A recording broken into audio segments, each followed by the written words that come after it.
So we're on chapter 21 in your United States history book, section 4. Now we just got over the presidency of Theodore Roosevelt.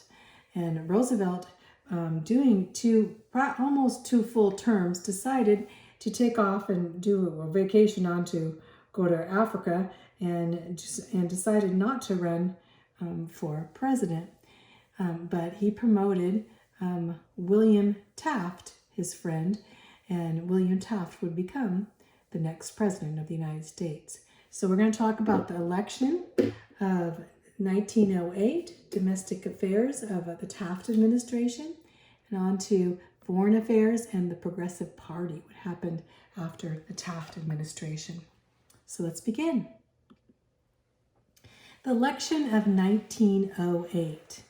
So the presidential election was William Taft, Teddy Roosevelt's friend that he had promoted, versus William Jennings Bryan. Remember, William Jennings Bryan was a Democrat, and he was very populist too. So both parties were on the progressive streak, but we had the Republican and the Democrat. So, but we find that William Taft would be very conservative compared to in everything compared to Teddy Roosevelt, right? So after Teddy Roosevelt served his 2 terms, he decided not to seek re-election in 1908. Roosevelt supported his close friend, Secretary of War, William Howard Taft. He was his Secretary of War. He lived 1857 to 1930. William Taft graduated from Yale University. He was second in his class. He was an outstanding lawyer and also a judge of the native state of Ohio. Look at judge, because basically Taft always wanted to be a judge.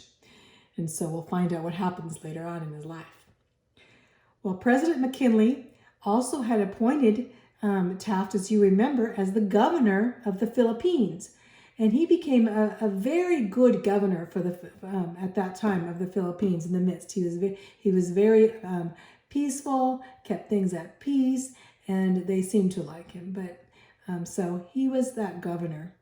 But as he came back from being governor, he became the Republican Party's nomination because basically the president, President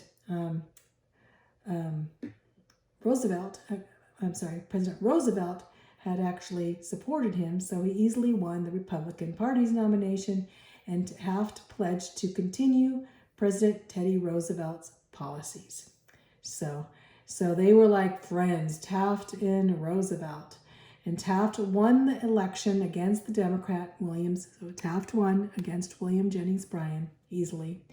And then Teddy Roosevelt, he left the country to go on a 2-year expedition to Africa, which he did. So in the midst, it seems like when he doesn't have anything to do, he has to go on a journey, and that's what Roosevelt did. But now we're going through the administration of William Howard Taft. He was 6 feet tall. He weighed over 300 pounds, so they called him Big Bill. He was the largest man to serve as president of the United States. The people liked his pleasant personality and his friendly chuckle. They liked him mostly, and although they were missing, of course, President Teddy Roosevelt.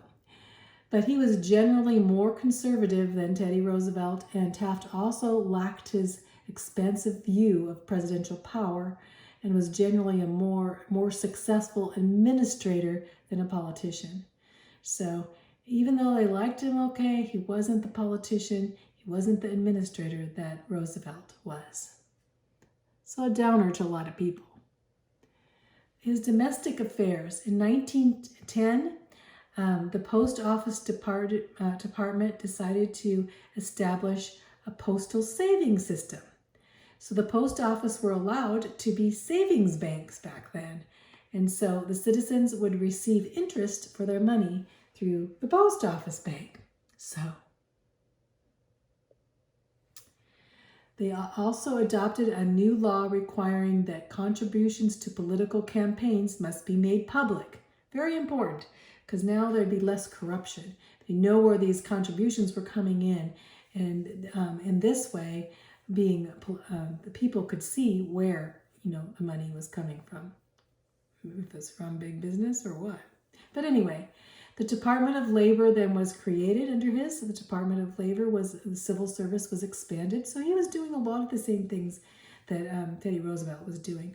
But also during his time as president, New Mexico and Arizona were admitted to the Union right here, Arizona and New Mexico, as the 47th and 48th state of the United States of America.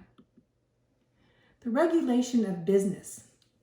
He continued to go forth with Theodore Roosevelt's policy of trust busting the big monopolies of business. In fact, Taft initiated twice as many antitrust suits as Teddy Roosevelt did, so more actually. But the Supreme Court agreed with Theodore Roosevelt's policy that not every big business was a threat to society, only those that were corrupt. So in 1910, the Mann-Elkins Act strengthened the Interstate Commerce Commission, they're the ones that control the big business, for greater control over the railroad. The railroad needed at that time, greater control because of the monopolies forming under the railroad. He, under Taft also, he brought the supervision of the telephone and telegraph cable companies under one control and not having monopolies in those areas. In 1911, the Supreme Court rule of reason was very important. What's the rule of reason? Basically saying only those combinations suspected of unreasonable things, restraint of trade, should be prosecuted. So basically saying we're not going to go prosecute every big business, but only those that are suspected of unreasonable operations, right? That was the law.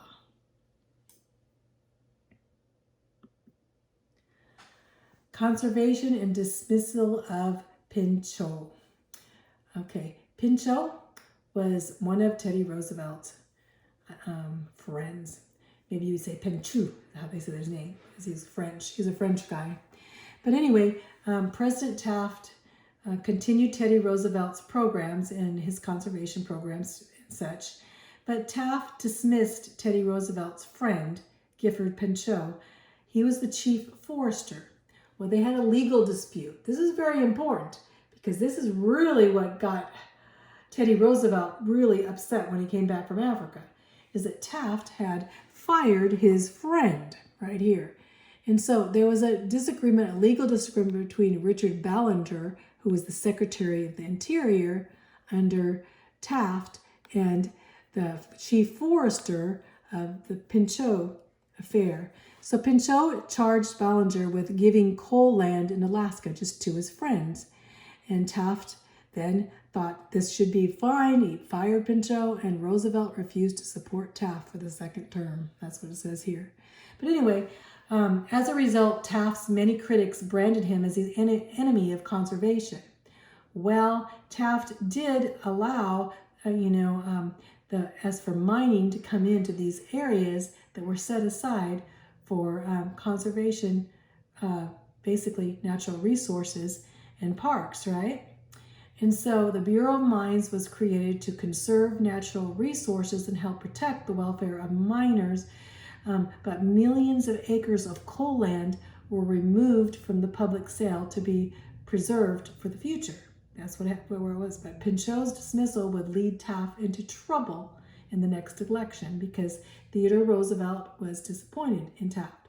Well, I had investigated this even further because this really perked up what went on here, Basically, here's a picture of Roosevelt, the ex-president, and Taft, which were best friends, and they're fighting. And they're fighting over Pinchot. Well, on November 13, 1909, the Collier's magazine accused the Secretary of Interior, which is Richard Ballinger here, of using his office to allow powerful interests like the Guggenheim family. The Guggenheim family were very wealthy. They were related to the Rothschild family, basically coming in to mine coal and gold, or be miners. They were extremely they were like, today their Guggenheims are like, they own like $300 billion worth of assets and stuff. They're huge. But back then they were too. And so the family came in to exploit coal in Alaska. Remember, Alaska was there now. They thought Alaska was not going to be worth anything. And not only that, they also exploited and brought in gold. So basically, Pinchot was not going to allow them to come into these certain areas. And they were, with their influence and money, came in, and Pinchot openly criticized Taft for backsliding on the principles of conservation and democracy. So Taft fired him. So this was a big deal. We'll find later on, this has to do a lot with how banking systems will in the future, and through the Federal Reserve and stuff, start controlling, as for these huge wealthy families outside of the United States, even controlling parts of America. But anyway, in the midst of this, Teddy Roosevelt was furious. So in the foreign affairs, also, there was trouble in Nicaragua. And Nicaragua faced financial problems again, political turmoil, and a revolution was coming. And so the United States was concerned with Nicaragua because it's so close to the Panama Canal. They thought if Nicaragua is going to have a revolution, we're going to have problems with our canal. So in 1912, President Taft sent United States Marines to protect the American lives and properties of the canal area in this area and the property in Nicaragua. So the American occupation forces remained in Nicaragua until 1933, quite a few years. This is really important that you know about Taft, his administration. So Taft was the 27th president of the United States. But to remember him, what he decided to do, instead of saying Teddy Roosevelt's foreign policy was called big stick policy, is it speak softly and carry a big stick, remember? Well, Taft decided to change that. He didn't like carrying a big stick. So he wanted a new approach, and he called this dollar diplomacy. So remember, dollar diplomacy is Taft. It only lasted while Taft was president, and then they decided not to do it because it never worked. What is dollar diplomacy?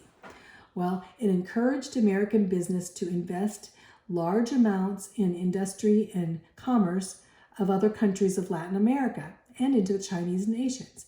So he's saying, America needs to come into these countries and invest some industry and start industries there and commerce and work their companies from these other countries, so that way we could help them, to become a industrial country, or basically would help them in their affairs.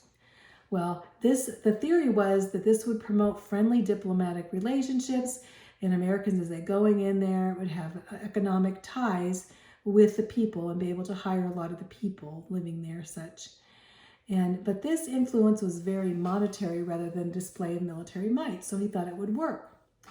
But the American businesses hesitated to invest into these nations. Why? A business would be coming in would be very uncertain economically. What if they had a political uprising there or a revolution there? Of course they would attack the businesses, especially in China, being far away. So the businesses didn't like the idea of going into foreign countries and not being protected there.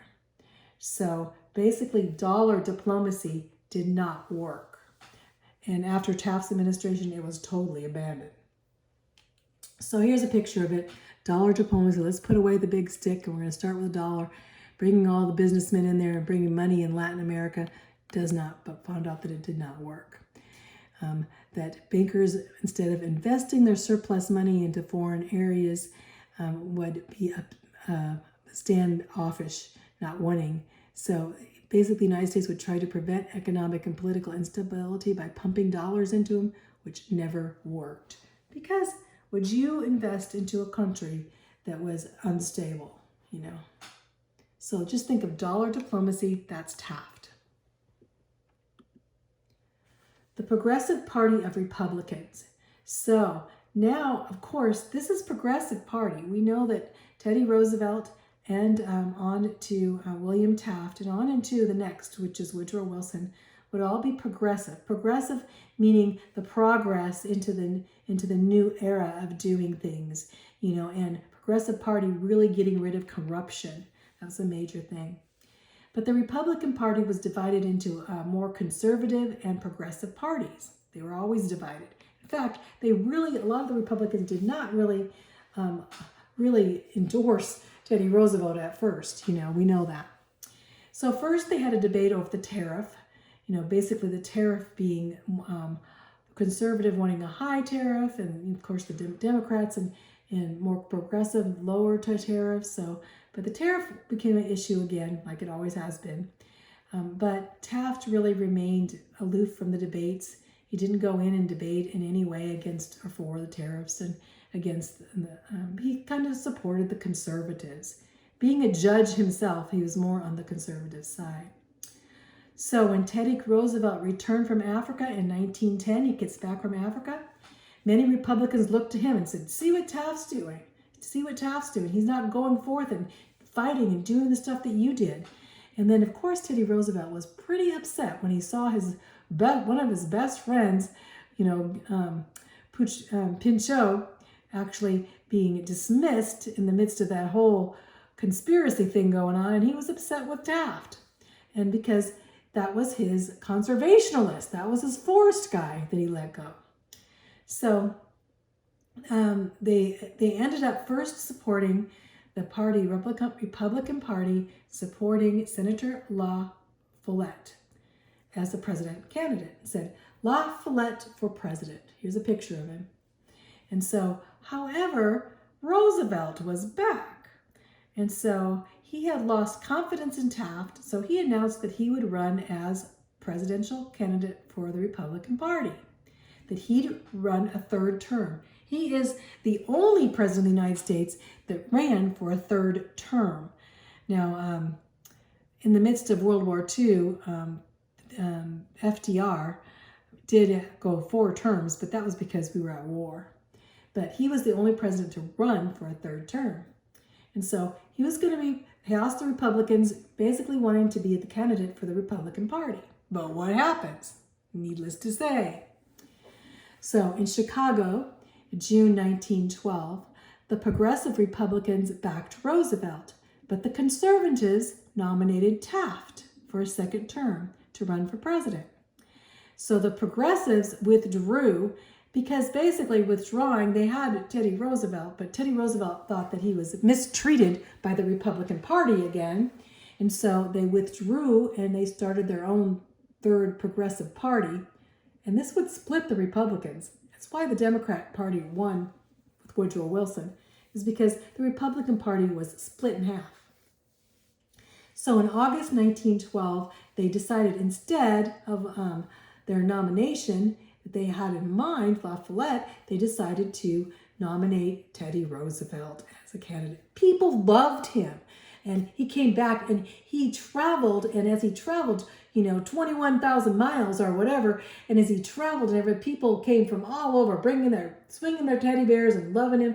They thought, sure, okay, Teddy Roosevelt could win. So, and he made his, instead of running just for a progressive party, saying we're the progressive party, instead he called it the Bull Moose Party. That he was as strong as a bull moose coming back from Africa now, and that now he could win the presidency being part of the Bull Moose Party. Just remember, he was the third party called the Bull Moose Party. In fact, while he was doing his campaigning, and doing his speeches, campaigning across America, he was assassin came in and shot him. He actually had his eyeglasses and his 50-some page speech underneath, his jacket right there where the bullet hit, so it protected him somewhat, but he was bleeding. But as he was shot, he realized, well, I'm not hurt that bad. So he kind of bandaged it up a bit, and he finished his 84-minute speech while bleeding and said, "Hey, I have to be kind of quiet because I've been shot and bleeding." And they're like, "Oh my goodness." And then he continued, he said, "But I'm as strong as a bull moose in my bull moose party." That was Teddy. So anyway, he went forth and coined his new nationalism for his new party. He said that they would have stricter government regulation of the big business, basically be that trust buster of the big trusts, right? A quicker method to amend the United States Constitution. He said we needed to amend the United States Constitution in some things. Women's suffrage, women's rights to vote.